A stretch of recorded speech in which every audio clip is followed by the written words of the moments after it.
Bonjour Mike. Bonjour Maître Jérôme. Oui, salut moi Mikolo Belé, na les patriotes aux légatés et en haut, ça qui t'a mort le problème. Ok, merci vraiment. La commission de tout ça, pour la souffle déjà prêté biso, na mokolo na lelo. Na commission na ndenge apesi biso makasi et puis apesi biso courage ndenge to ndima déjà to apone ekolo to le kara chaque fois to le belaka to pesaka ba information to dans la source de façon que le peuple congolais a joué combat au to bundara au sérieux a joué aventure te. Na komisi lisusu ndambe na ndenge azali kotelemisa peuple oyo baza na kati ya ville province ya Kinshasa oyo banda kala tobelela bango batelema lelo bakomi kotelema bakomi kozwa même conscience oyo biso na diaspora toza nango bazwi esprit ya patriotisme oyo biso diaspora toza nango vraiment nasengi nzambe merci mpe lokumu ezongepanai. Merci. Tobanda la première question ezali est-ce que oui koyebisa biso les différences entre protestation et soulèvement populaire? En tout cas, merci vraiment na motuna na eux za question malamu. Je crois qu'avant na fongo la parenthèse ya motuna na o na fongo la moi lisolo mo ya mke pona mais ma peuple congolais va comprendre le sika bo na o peste ya na deux différences wana o ezali entre protestation na soulèvement populaire. Lisolo na obete za kendamba pesi biso mabele ya Congo. Tant asali mabele ya Congo asali batamaele asali na batamakasi apesi biso mai apesi biso bilanga apesi biso banyama apesi biso baminere tant apesi mabele wana asali ke pona mabele ezala protéger pona sala batamakasi pona baminere ezala développer pona sala batamaele apesi biso batamaele apesi biso batamakasi tant atikeli biso mabele nzambe ko se rendre compte que bandeko congolais ou ba okende na ba église ba komo stambela lesu nzambe bazolela nzala. Bien sûr, à sa grande surprise, il s'attendait que le peuple congolais na ba église ba yo le nzambe merci na ndongo pambola to na mabele oh merci na ndongo pesa to batamaele pour na ba développer ba minéraux oh merci na ndongo pesa biso batamakasi pour ba protéger ba frontière. Mais Dieu, à sa grande surprise, prière notre Congolais partout dans les 4 coins à Congo, à Zolé la prière moko. Ndambe tozan la passe, ndambe tozan ni mai, ndambe tozan ni courant. Et puis ndambe kanda le non. Peuple ou bazan dengene. Na stali batamayele ba professeur, batamayele ya modèle ba docteur. Na stali batamakasi mapinga na bango zali mapinga o na tia batamakasi batabe Équateur be kolo to ebi na Congo pour protéger tous les 9 frontières au Congo zali na ba pays na voisins. Mais ndenge ni population ya mboka ngo bazwa lisusu bango nyonso na 11 régions na capitale bazo sala la prière moko bazo le la nzala bazo le la passe. OK, ce que fona humilier mboka wana. Ceux qui na semboka munene zwango en otage ba comprendre la grandeur na nzambe te. Il faut que mboka muke o kutu ba déconsidérer ngo na carte africaine o soko tali même géographie nango exemple mukie ba pointa ngo kutu ko pointer na carte géographique ya Afrique mboka na ndem to mboka na munene en otage o to betara lisetelelo fourmi a su éléphant a gangi mokili membeyoki mokili etuni mais éléphant o gangi bolika munene o nazoka pasi na likolo pasa ngo zoka nini o fourmi asungai batu babaye fourmi asuyo o fourmi asungai kuti likolo bozomo na gauche comme paralysé na okoka ko tambola te wana za lisolo na betaki boyeba pour place to uta na esika to komi lelo pourquoi Congo lelo zo souffrir pourquoi to pandani parti par là na niveau ya diaspora na kopesa suko réponse. Protestation, c'est-à-dire quoi? Parce que bandeko ebele bazomituna ba question. Oh ba protester contre le régime en occupation. Basali protestation kaka premier jour, deuxième jour, troisième jour bazongi na bango mandaku rythme ya vie continue. La vie continue régime wana elongwete. Protestation ezali méthode ya ko protester mécontentement il y a idéologie au gouvernement en place à Ngi à ça la vis-à-vis il y a peuple et que peuple on a jali d'accord na idéologie wana yango to benga protestation d'abord bimi bo se protester bo ça l'image mingi te bo dans la pays mo dans la régime dictatorial Bwana mwana ya mboka maza dictateur, peuple abimi à se protester contre l'idéologie en mal gouvernance et un régime dictatorial de Zanamboka. Mais tant que tu as na masolo il y a soulèvement populaire. Bande ko na bolandanga bien na bokebi nyonso na lingina pongo la parenthèse o lelo po na ba Facebook na ba réseaux sociaux nyonso bolo mwana na ba mbiema o. Soulèvement populaire c'est quoi? Soulèvement populaire ce qui est salamé. Peuple abimi et memaka départ ya régime. Soulèvement populaire morte et salama na monde peuple abimi 3 jours à zongi na ndaku la vie continue même régime wana azo continuer na ko diriger peuple na o ba telemelaki bolandanga bien protestation peuple a se protester contre idéologie vision politique et régime dictatorial o azo mener vis-à-vis na bango ba telemi ba protester ba bimi ba lobby ba ke na parlement. Soulèvement populaire, peuple l'air abîmé. Il faut continuité et mener chute, il y a un régime en place. Donc, tant que tu as soulèvement populaire, il y a Burkina Faso. Et même chute, il y a un régime, il y a Blaise Compaoré, chaos. Compaoré à le moins à pouvoir à Kimi, ou à soulèvement populaire. Population va se soulever dans la Tunisie. Président tunisien, Hakimi, régime et quoi, soulèvement populaire. Soulèvement populaire en Égypte, Moubarak, à quoi, soulèvement populaire. Donc, eux, Salamay na Congo, Kinshasa, et un soulèvement populaire. Voilà, et des protestations. Pour bangomo ba politicien, on a soi-disant policier, non, biso to bimeto se protester contre l'article 8 de la Constitution, où biso na diaspora to comprendre des dali nango article 220 ndenge ba ngeba modifier ba système na bango. Donc na ngena tali sa peuple congolais na ba o bozo comme na ba réseaux sociaux, différence entre soulèvement populaire na protestation, ko protester, ko revendiquer droit, ko se soulever continuité il faut un régime en place. Donc bolobi ndenge to bimi le 1er avril toko bima na balabala ti régime oyo ekolongwa ekokoya. Merci. Merci vraiment là si batnyos balandio na bokebi ndenge opesi différence entre les deux. Et deuxième question ezali Vital Kamere Rwakaningizi, humilié aux États-Unis par la diaspora. Olobini ni pona bandeko wana o basalaki action wana. Ok, le ngo na pona bandeko na biso ya États-Unis na landaki bino na bilili na monaki action bosalaki o biso nyonso ba patriote o to bundela Congo en esprit vérité to souhaitera toujours et comment to beteli bino vraiment maboko pe to ana esengo makasi biso ba diaspora o to en Afrique du Sud Cape Town. Action postale eza makasi mais prochainement na osenga na bandeko misusu oyo coïncide que ekoyi na terrain na bango Kamere a se présenter du sur ndenge wana vraiment plus beau bête makofi cette fois-ci. Ndeti ndeko na ngai na monio ozwaki vraiment opportunité ya kozala à 0 mètre na Kamere. Dans l'air na monaki déjà présente na 0 mètre na Kamere et libosa table nende se checker. Moi je m'attendais à ce que Robert vrai kofi.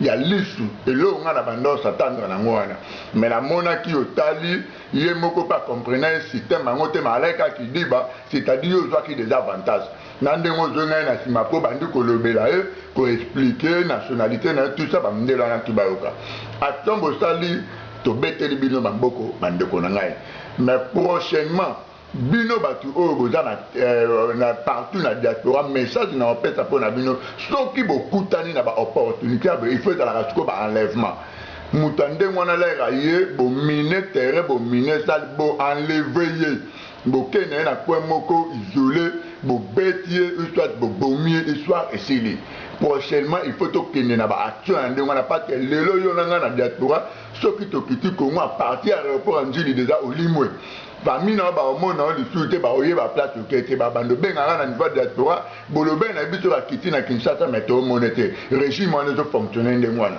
du biso pe na diaspora okutani na opportunité vraiment que caméra yoyo bandeko na ngai même biso en Afrique d'ici Cape Town fait caméra yé to ko enlever to kene na coin mobe toi to bomie toi to isoler na coin mobe ay bisa biso ba stratégie tout donc message na wa peta na bandeko aux États-Unis le monde na on a partagé na ba diaspora tout la 5 coins monde yango wana. Merci. Troisième question Ezali Balobi monsieur Fayulu a présenté le docteur Mukwege aux États-Unis comme étant président et à transition après départ ya Kanambe et ça ezali danger politique ou bien ndengeni.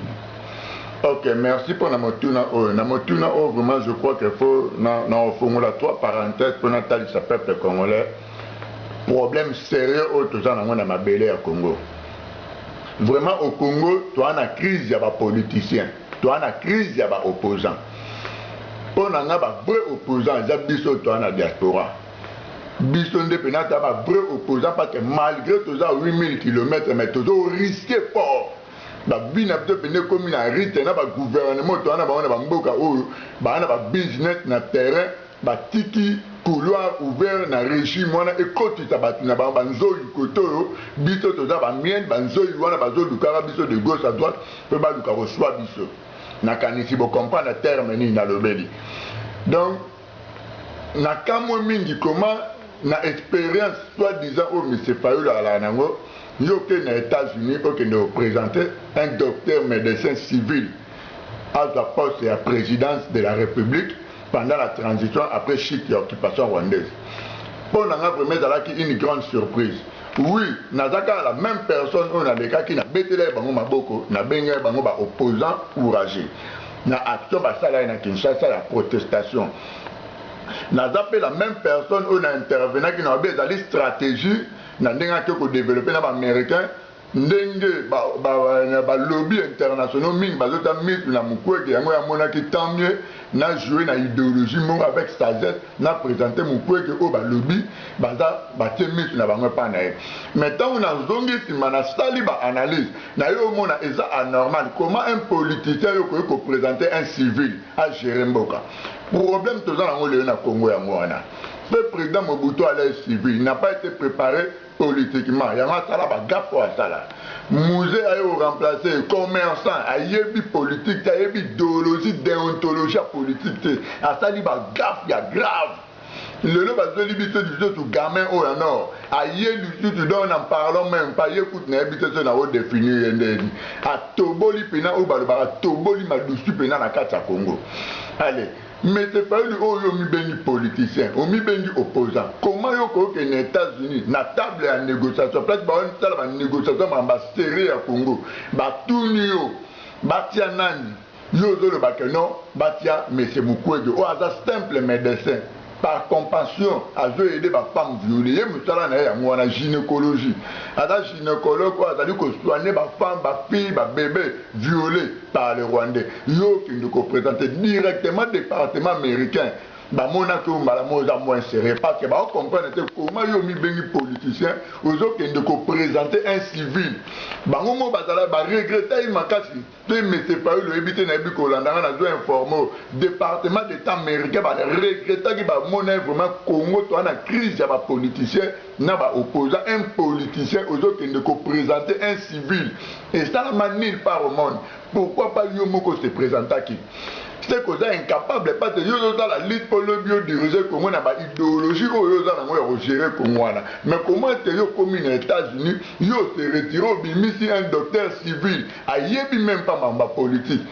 A gagné ba trophée na ba pétier pour la bonne foi na ndenga to soigner ba femme violée OMS il organiser ba biloko na tout na ba lobby on a mususu pour na ko encourager na ndenga to soigner quand même ba femme violée yo tali biloko na par complexe aucun aux États-Unis, vous pouvez écouter à Zalaïne ou en Asie, Zalaïne de Yonab américain. Pourquoi pas Yomo, mais c'est pas eux, ou se présenter comme le bac. Non, moi, Namoyo Nazali, n'a pas géré 30 ans pour combattre au Bundango pour l'année. vraiment réponse nga na pesa na métier Fayulu yangwana au décevoir biso to comprendre vraiment que na Congo bozande ba opportuniste ba politicien na Congo bozati parce que soko de là vraiment vrai politicien monsieur Fayulu olinga qui se présenter yo moko l'air ba poser to question parce que combat oyo bundeza pour lobby yo diriger Congo comment yo ke kuno ko se okoyi ko présenter un civil même ba américain ba philosophe ba politicien ba monako mbala moko za moins sérieux vraiment peuple congolais en général au besoin na Congo na la diaspora et il y a nous na koko fongola lelo na micro ya CTWC et pas maître Jérôme et pour na ndeko Fayulu na acte ça est vraiment regrettable un politicien jamais au présenter un civil au code politique. Merci. Merci, je crois que Boyo Kibinomo réponse à Mike, mais seulement tourner toi apporter lumière peut-être de Gonabiso Mike, na place à l'obak un non-politicien à lobby civil, puisque opposé à civil et à la militaire, alors Martin Fayulu comme Aza politicien, c'est que Ezali non-politicien, Mukwengaza non-politicien, Maza civil, puisque d'abord, en termes de démocratie, baloba même Cicéron avant Jésus-Christ, aloba yango kagent armatoga et bato basa latin baebi que les pouvoirs militaires soient subordonnés au pouvoir civil, c'est-à-dire que pour la place où on a baloba que la démocratie, il faut toujours ba civil ba diriger, ba militaire basa juste wana pour na ko exécuter, na ko protéger pays, mais ndeko na biso Mike nga loba seulement ezali un non politicien qui yo politicien jamais représenté un non politicien puisque docteur Mukwege neza naza politicien te na sens wana nde to apporter lumière pour na bato nyos bako landa partout Mike alobi wana que non si civil botia non politicien ya omoni même musée azalaka non politicien businessman et sali ke aya ko politikaye na nino basa la politique asala di politikaye, c'est-à-dire politique mo boyo ya kotatone on ba benga ngo politikaye na ndenge ya science politique et puis aux même Mobutu pe aya ko politikaye ya trop de politiciens baza na Congo te ezala ba politikaye nde baloba en terme ya nino ya science politique. Merci. Quatrième question ezali est-ce que les opposants congolais bazali ba patriotes ou bien bazali ba opportunistes dans le pouvoir et occupation? Ok, merci. Motuna au président Motuna mo kitoko faut éclaircir le peuple congolais en général. Faut to banda ko aider peuple wana. Bien sûr bazolanda biso mais bazo tâtonner trop. Toka landi Fayulu alandi Franck Diongo alandi José Makila au moni do bazo tourner kaka ko bazo ibate mais banani bazo ba vérité banani bazo éclaircir biso to comprendre pe na réalité masolo mais banani bazo sala ba ji. Alors na motuna na o na lo babol na occupation au Congo to ala sous la dictature to lo ba toujours idéologie to continue na lo ba titre libérer Congo na maboko occupation na occupation opposition et hésitation. Tout kaba aventure bande konangai. Mais ce Martin Fayulu, au sala opposition na Congo. Congo est sous occupation. Mais ce Franck Diongo, au sala opposition bozali ba opportuniste opposant sous occupation rwandaise. Pour na occupation opposant à la quartier.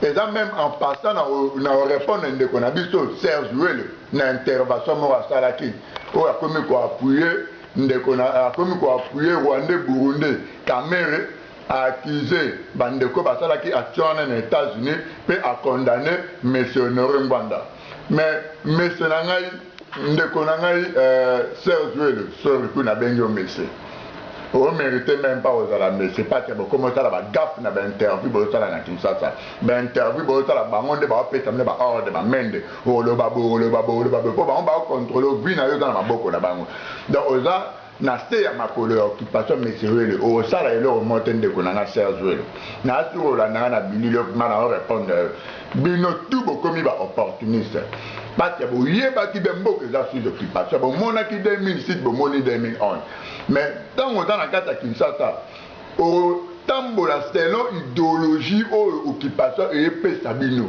ce ko bimi na idéologie na libanda ba bon moi parce que yo na force monter par la liboso la ba na mbongo ba na nyoso yo le bila ba on ni nos rien tobetela wa maboko na rappelé na action talaka na Canada contre Paul Kagame na conférence de presse à Paul Kagame Serge le talaka action mo be to après ça carrément mais là au petit Congo depuis ba mbongo na ba banque kuna na Canada pour que nous comme député au na Congo et pesi au côté na kata parlement il y a occupation au stade action mo be ya ba carte rouge ba bengani yo allez le wana o mando le ba benyo au commis petit bitinda ya occupation na kan parenthèse d'acheter jouer na répondre que par rapport à l'intervention mo salaki na est-ce qu'on a monsieur Franck donc on a monsieur Fayoul bino notre bozana bozali ba opportunité opposant boza même pas ba politicien bozo travailler na ordre ya opposition salaire ba okuta bino et da salaire ya occupation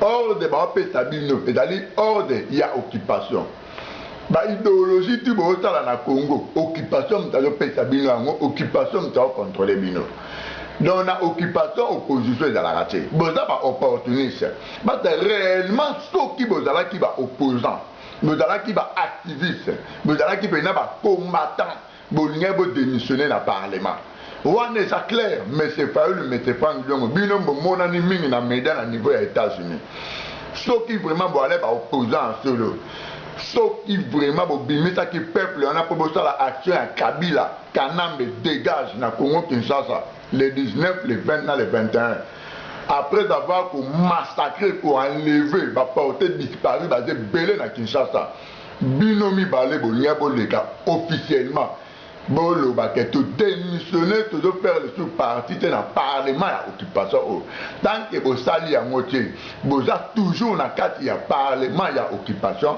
donc vous allez clairement dit bah opportuniste parce que je ne pense pas un vrai opposant à Monique bah partisan et bah membre d'un peuple au balanda qui est bah bête bah moi ça bout porta bah boumi bah moi hier à continuer toujours à travailler dans le parlement à régime, moi je ne pense pas. Donc ce qui est le bino dans le bossa, il va lettre la démission que bossa va opportuniste. Donc réponse n'a encore pas amené dans l'émission le yango ana. Merci. Merci vraiment au apporter lumière makasi puisque vraiment na pays kuna opposants à la raté mais bazala juste et opportuniste bazala accompagner pouvoir et occupation. Quatrième question et cinquième question ezali balobi pour le découpage ya ba province ezali nde balkanisation ya Congo Kinshasa analyse na yo ezali nini na situation oyo. Ok, merci vraiment na solo la mama solo moko très important na motuna oyo maître Jérôme atuninga na liboso micro na caméra na ye. Depuis époque ya fait président Mobutu to banda za ko trahir ba père ya indépendance ya Congo. Trahison a fait président Mobutu et Outa. Tant à du pouvoir à chanter hymne national, à chanter drapeau, à chanter Kombo Mboka, à chanter monnaie. C'est déjà trahison. Mande konanga ba Congolais se boye ba ate ya mwana. Le président Mobutu a trahi le Mumba Kasavubu ba papa na nyonso o ba bundara po ba peta Congo indépendance. Po ba mona ke mundela zo beta ebembe ya mutu mwindu fimbu. Bazo kata bakoko na biso ba arrière grand-père na ba kata ba maboko na roi Léopold II. Alors ba monara na génération na biso il faut te mettre fin à ba institution. Donc na époque à musée yo wana ko sala ba accord ya ba 300 km après ça na ba Rwandais ba Goma ba Bukavu ba Kisangani partout na tout mais le Léopold Kagame na nko le roi ya zo kamba Congo a vu 400 km donc il na ba katanga tout. Donc, Katanga, et comme parti à Rwanda, c'est pour battre dans le fond, on a 40 ans, on a fond, avant de répondre à la question, maître Jérôme, à tout le monde. Du coup, tant au régime, il y a police Kanambe. Dans le parlement, il y a un drapeau. Dans le drapeau, il y a un kati. Les Congolais, pourquoi il y a un drapeau? Parce que le drapeau, il y a un père indépendant, le drapeau au musée Kabila par conscience. Azongi taki drapeau en Congo. On a déjà drapeau et là pour honorer Makila ba martyr. Il y a le 4 janvier 1959. Kanambe drapeau inspiration drapeau na euti na Kagame na Kigali boye na wana Congo le wato le pays sous occupation ba parlementaire on a tout ba député on a ba déshonorable ba dans la bande opportuniste ba voter yes ba la même pas na motion on a parlement ba tellement jamais ba défendre peuple ba là ba pour fin du mois salaire qui vit facile bandimi drapeau on est allé déjà découpage à Congo avant de répondre de la place découpage route na drapeau on a au kanamba c'est la biso le si ba kata Congo ceux qui besoin carte il y a Congo Kinshasa besoin carte géographique il y a Congo Kinshasa besoin na drapeau au Congo Kinshasa de stade la lelo botali place ba kata on a katika besoin carte au Congo bo kata on a demandé ba kata bon on a ba partout on a 300 km na 400 km ya on a pena place mbilinga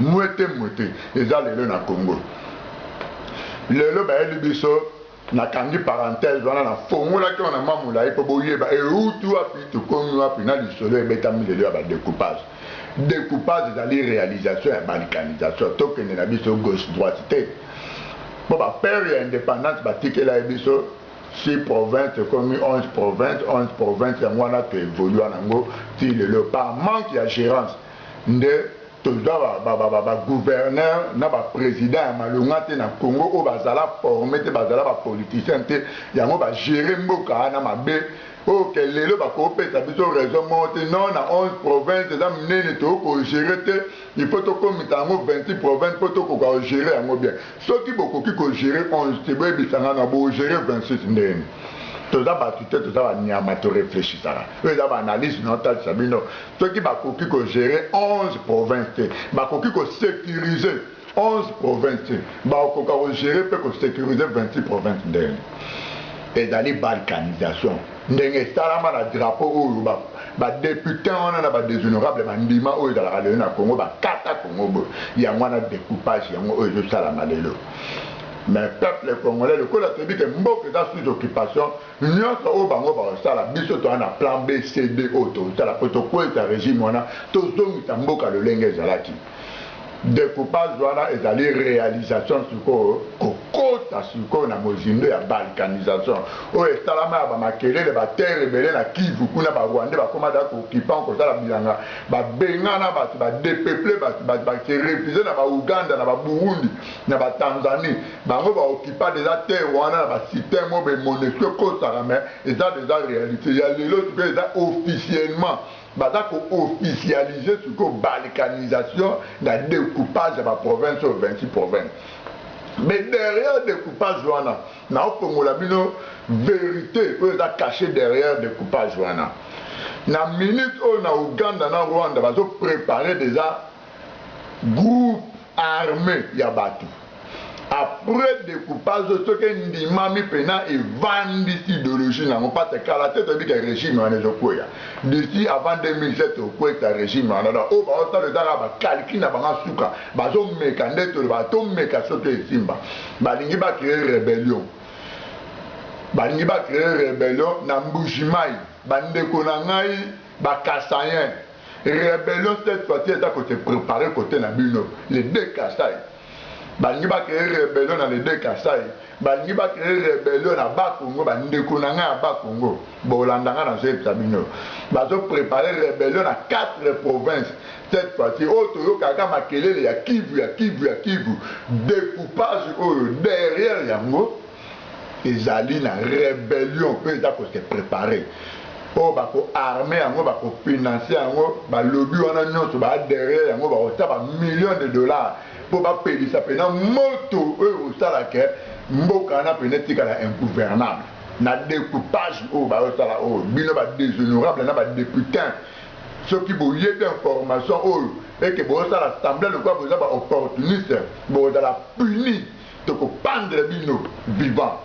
Oh, il y a la vérité cachée derrière le découpage au Baosala na Congo, peuple ya Congo, la diaspora na Zétamino, et dans la groupe armé, il faut s'entraîner dans une minute, baso armé, bango ba tenir makamunyo, na ba lobby wana nyoto baso soutenir Rwanda, na ba désordre basa na Congo pour ba iba, ba osala la rébellion ya makasi na les deux Kasai na ba Congo, ba osala na Nino na Bandundu, ba osala la rébellion na province orientale. donc place wana nyonso ezala mbilinga place bato bakoloba so ah bon totika kanambe akontinue kaka ye ndasilisa makambo lokola ya bandaki yango plan caché derrière la découpage yango wana. Merci. Merci mingi, vraiment au PC éclaircissement makasi.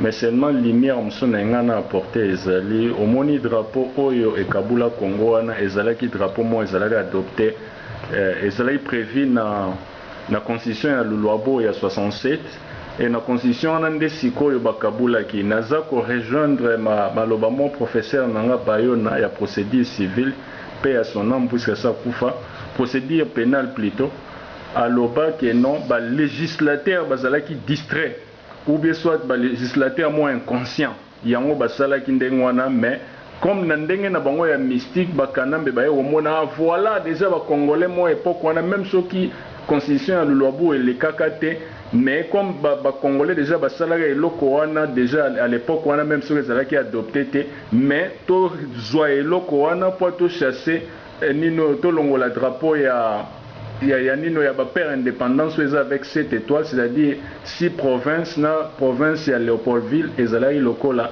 7 provinces. Alors eloko na ngana apporter lumière yango wana. Alors on va profiter pour ba mettre Congo wana à 100 et à fait compte tenu déjà ils ont divisé vraiment raisonnement na eza makasi trop. Je crois que batinyo so Hollande no ba continue. Sixième question est normalement conséquence logique ya Otoloba. Étant donné que ce stratégie au moment baza appliquer que ba mettre nino ba faire couler ba sang na ba fait na ba province oyo kutuna no ba bundate. Sikoyo étant donné zandengwana quel est le message oyo kopesa na ba militaires congolais? OK, merci na motuna oyo. Ba militaires congolais bozala d'abord sous-payés. Vous allez impayé, vous allez sous-payé. Ministre de la Défense de Rwandais, Azaria Tsubeo. Il est chef d'opération de guerre dans le nord et sud Kivu. Moutatimbi gestion budget Moïse Nyarugabo, Azali Rwandais. Bofuta mambongo malungande ngene. Na mis na binomo bozomona ba collègue na mino ba Tanzanie ba Ougandais o ba mi benga mi ba mercenaires bazo futa bango $1,200 yo soldat congolais bazo futa en francs congolais 90 000 francs congolais 90 000 francs congolais za combien pour ça na monnaie soldat congolais ba boma ba collègue na bino na Kitona dango pe musée Laurent Désiré Kabila za ki pouvoir ba instructeur rwandais o bakenda na Kitona ba empoisonner ba collègue na bino ba surprendre bango bon matin ba tirer bango buku autant 10 000 balala bibembe ba kunda bango na Kitona na bazamba na basaba mabele ba nzoto mtu ba tumba yango bozala na kanda wana yango ba massa na bino na rebelle ya M. Jean-Pierre Bemba na Équateur bazala ko limbisa ba militaire ou bazala ki derrière Mouzé Kabila te yango moni ba tiaka penal mayele na bango nyonso o pe président Mobuta tangitanga bango na kotakoli ba betaka Mouzé Laurent Désiré Kabila na ndenga mukete na niveau ba Équateur kuna jetenga ba 1+4 na ongana bino toyebi lelo bosonga na conscience mboke zokabwama bino bozawana o ba généraux na biso ba colonel na biso mais non yo pe caporal yo pe adjudant yo pe lieutenant okosala pe action Congo mobimba pe ningani généraux na la business ya privé ya la propre intérêt na $100,000 ba conteneur ya ka ba contrôler en côté botala non secret o bande ko na ba congolais ndenge rwandais oyo Kabarebe James a évité solide kanambe congolais po o manipuler bien saka mbongo na mesa comme mbwa ngulu na yo sala ne oyo lingi dans ndenge ba favoriser ba députés na ba déshonorable ba généraux ba colonel ba sali bangone ba conteneur na bango nyonso ba voiture na bango nyonso ba somba na ba potolaire ya kana matade futa radio ante tellement ba bi que Congolais est l'homme le plus corruptible d'Afrique donc à koki kondima mbongo ata $1,000 ma sacrifier 6 personnes à famille na Congolais au sala mo pas Congolais fonctionnaire ndenge wana ba Rwandais ba pesta ba généraux wana ba colonel wana o moni ba kombo boyebi o batanga ba on a una tino tanga ba kombo na ba on te ba bulule o ba kanya maolo conteneur réseau a futarate ba mituka ta sombi 10 kota na matadi a futati nyonso wana ba doit bango ba manipuler bango po ba répondre kana ba ordre ya Azaria Surbewa lelo ba soldat congolais message na elibino yango bande ko babanda za ko pesa bino message bokoma mibali mukolo nini message kanga na elibino yango wana mukolo nini bokoma mibali mukolo nini bolakisa biso réellement bozalaka mibali mukolo nini boprouve biso ke bakata bino ngeka mukolo nini bolakisa biso vraiment que non bondimaka bokowa mpo na ekolo mukolo nini message nga na elibino ko yango wana po bandeko ti bapesa bino message tozomona ba action ya ndenge na ndenge eyosalama mais bozo bouger te o ba désarma bino mais boza na ba technique de combat moderne nyonso boza ba formation boyebi loko bokosala po boza ba arme wana bobotela ba mercenaire wana bokwesa régime ya occupation mukolo nini bino boprouve biso ke boza mibali parce que biso na diaspora tobundaka po yo soldat congolais comme les soldats les mieux payés au monde salaire na yo comme $10,000 pour yo mtu okengela mabele na ba frontière ya Congo okutamaka na $10,000 américains okutamaka na 100 à 1 million de francs congolais salaire ya yo soldat pour yo nde mokengeli ekole foza mbongo ebele koleka ba travailleur mosusu na kati ya Congo po ozali mokengeli ekolo risque eza liboso avi na yo po okengeli ekolo baennemi baouta de gauche à droite po bayebi ke miel ezosopama na Congo alors ntango ofutama malonga te il faut zwa conscience ntango badésarme yo il faut zwa conscience ke badésarme nga pourquoi nga baofuta ngai 90 000 francs mais bazofuta mercenaire $1,200 stratégie nini nakosala na tant que commando mpona botola manduki oyo tobenga na occupation oyo message nga na elebino ba militaire congolais yango na oyo boa na diaspora na ba oyo boa na terrain boprouve biso boza mibali bodecevoir peuple wana na ba action ba protestation oyo esalami mbala na mbala peuple wana bakanisaki bokoaccompagne bango parce peuple lelo abimaka arma koti na nsima peuple yango esalaka action oyo ekwesaka occupation rwandaise ndenge baoccupation nyonso esalama na bapays ebele na Europe peuple atelema na armée oyo ezalaki conscient ekoti na nsima peuple na badiaspora oyo babandaki kokombate occupation na terrain bakiti nde bakwesi occupation message na yango mpona bamilitaire yango wana je crois que bamilitaire nyonso bayoki message na yo et puis bakosala baprouve ke vraiment baza mibali ya solo et puis baloba balatanda eke bakowa mpo na ekolo